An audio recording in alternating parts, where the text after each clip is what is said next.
linfomas son enfermedades malignas hematológicas que afectan fundamentalmente a los ganglios linfáticos, aunque también puede haber una variante, que son extranodales, que afectan otros sitios, como puede ser médula ósea, puede ser intestino fundamentalmente, anejos oculares, es decir, que en cualquier lugar realmente puede haber un linfoma, pero el sitio más afectado pues es el ganglio linfático. El sistema linfático está formado por una red de vasos y ganglios situados en las mucosas de los tractos digestivo, respiratorio, urinario, las amígdalas y adenoides. Se encarga de proteger al organismo de agentes infecciosos y sustancias desconocidas. La bibliografía especializada define a los linfomas como neoplasias que se originan en las células del sistema linfático, consecuencia de alteraciones genéticas que influyen en la proliferación de los linfocitos y sus precursores con transformación maligna y crecimiento incontrolado.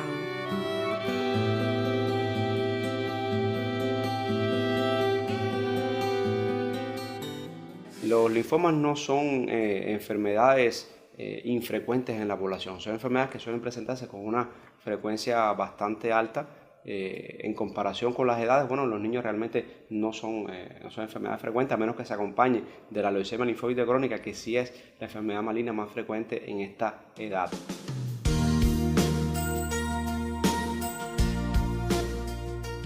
En los niños las enfermedades malignas suelen ser agresivas. Los linfomas en los pacientes, cuando usted los va a clasificar, pueden ser indolentes o de un crecimiento muy lento en el tiempo, pueden ser agresivos o muy agresivos, que son los que se refieren fundamentalmente a aquellos con un alto nivel o alto grado de malignidad. Los niños siempre son linfomas agresivos o muy agresivos, es decir que la sintomatología y los hallazgos que vamos a encontrar al examen físico van a ser bien visibles en la mayoría de los pacientes.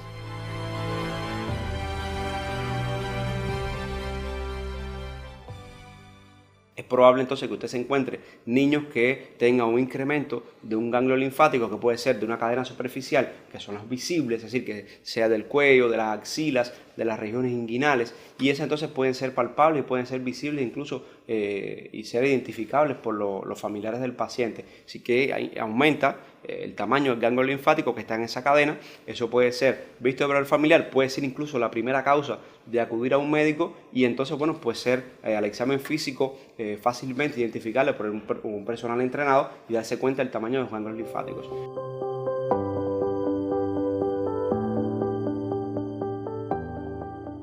En otras ocasiones, pues, la enfermedad puede ser que invada cadenas profundas como el mediastino y la cavidad abdominal, y en esos casos entonces la sintomatología pudiera estar en relación con la compresión mecánica que esos ganglios pueden producir en esos sitios. En el caso del mediastino, que es una zona virtual donde se encuentran los vasos sanguíneos, el corazón que pasa en la tráquea, los bronquios que están en ese sitio, en la región torácica, pues entonces va a producir compresión, y esa compresión genera una enfermedad o un síndrome que incluso es una urgencia oncológica que se determina con el nombre de síndrome mediastinal. Ese síndrome mediastinal se acompaña de cianosis, edema de los miembros superiores de la cara, con falta de aire, y que esa puede ser en muchos pacientes la forma de presentación. Puede venir acompañando de síntomas generales como son la fiebre, la pérdida del peso, sudoraciones nocturnas. En algunos pacientes se puede presentar prurito exagerado, es decir, picazón en todo el cuerpo, y también pérdida del apetito. Eso es muy frecuente en algunos pacientes. Y la pérdida de peso, bueno, por supuesto que suele perderse más de un 10% en 6 meses. A veces no es cuantificable, el paciente solo te dice que tiene pérdida del peso. Estos síntomas son conocidos en la literatura como síntomas B. Síntomas B están presentes en algunos tipos de linfoma, sobre todo los linfomas T y los linfomas de Hodgkin, aunque cualquiera puede tenerlo.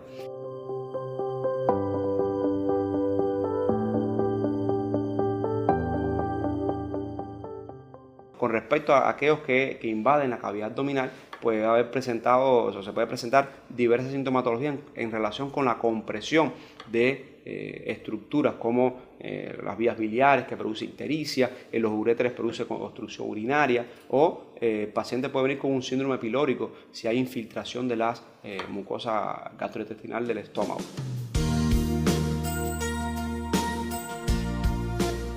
se preocupan cuando el niño tiene aumento de los ganglios linfáticos. Bueno, eso es muy común en la infancia. En la infancia son comunes las infecciones virales. Si los gérmenes suelen producir, sobre todo los virus en estas primeras etapas de la vida, suelen producir adenopatías o aumento de los ganglios linfáticos que algunos pueden perdurar en el tiempo y entonces pasan los años y el ganglio sigue en la misma zona y cuando tiene alguna infección pues el ganglio vuelve a aumentar de volumen. Eso es muy común. Es incluso la causa más común de síndrome adénico o de incremento de los ganglios linfáticos. No suelen ser las malignas precisamente. Siempre es un motivo de preocupación. Lo que pasa es que el médico es el que tiene que, con las herramientas en su favor, así con conocimiento y los estudios, pues entonces calmar esa preocupación de los padres y explicarles que lo más probable es que se trate de un proceso infeccioso que no lleva para nada tratamiento, simplemente lleva calma, lleva paciencia, lleva seguimiento, porque eso sí está muy establecido, que todo síndrome adénico debe seguirse por un periodo de un año y observar entonces si han crecido, si han variado, si esas adenopatías aumentaron, porque no solamente existen enfermedades infecciosas, existen otras enfermedades también inflamatorias crónicas que pueden producir incremento de los ganglios linfáticos.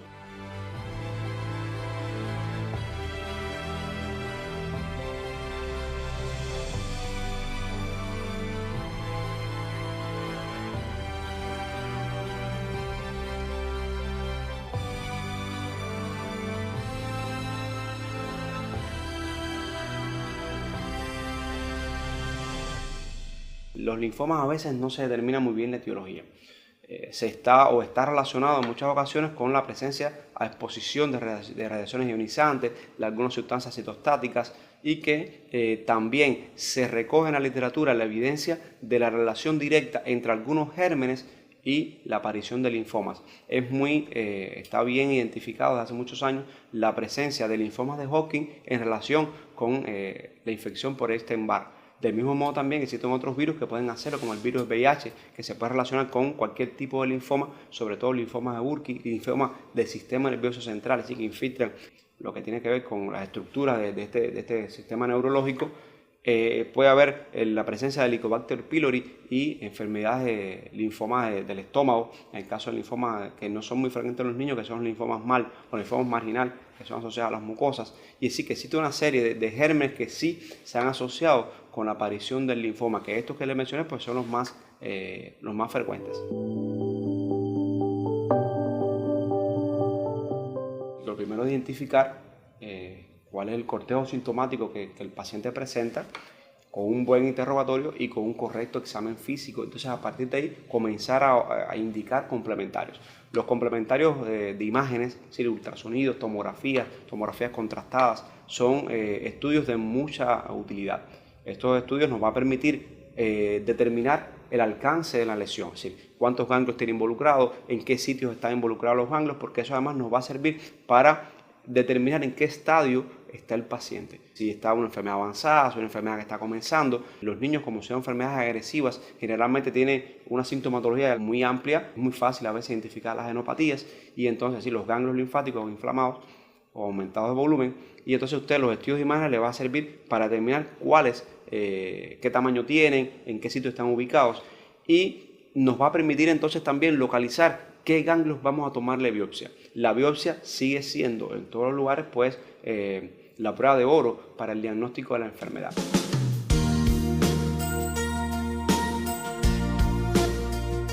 Existen más de 30 variedades de linfoma y entonces la clasificación del mismo, sin definir qué subtipo de linfoma tiene, pues es muy importante porque nos va a determinar supervivencia del paciente y nos va a determinar la respuesta al tratamiento que puede tener ese paciente, es decir, un pronóstico y un diagnóstico. Y cuando usted hace entonces la inmunistoquímica va a determinar si se trata de un linfoma B difuso, células grandes, que es el más frecuente de todos los linfomas, o si se trata de un linfoma T.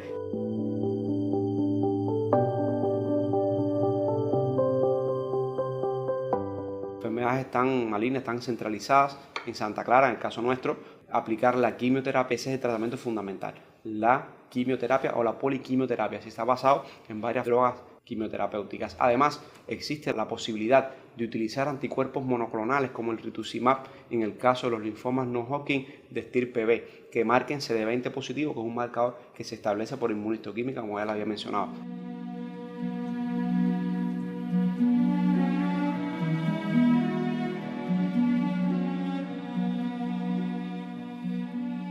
una vez que se alcance la remisión del paciente, por supuesto realizando nuevamente estudios de imágenes para determinar cuántos ganglios quedaron o cuántos ganglios no ya ha desaparecido o cuánto ha desaparecido la enfermedad, pues entonces si no ha desaparecido y no se ha alcanzado la remisión, se suele pasar a una segunda línea de tratamiento.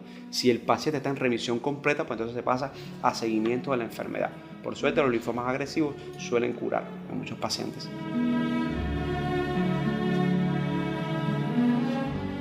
Siempre es importante que el paciente alcance la curación. Yo creo que ese va a ser el objetivo fundamental de la medicina.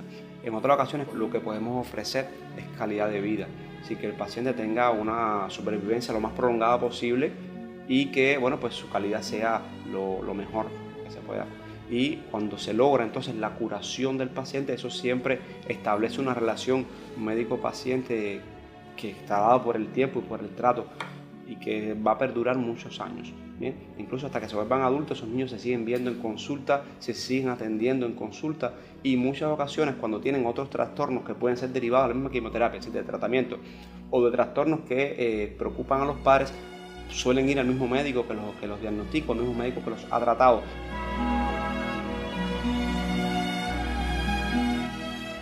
Desde el punto de vista de la satisfacción personal, por supuesto que eso es incalculable, porque es una vida que está comenzando y una vida que usted va a prolongar en el tiempo y que por supuesto va a ser útil.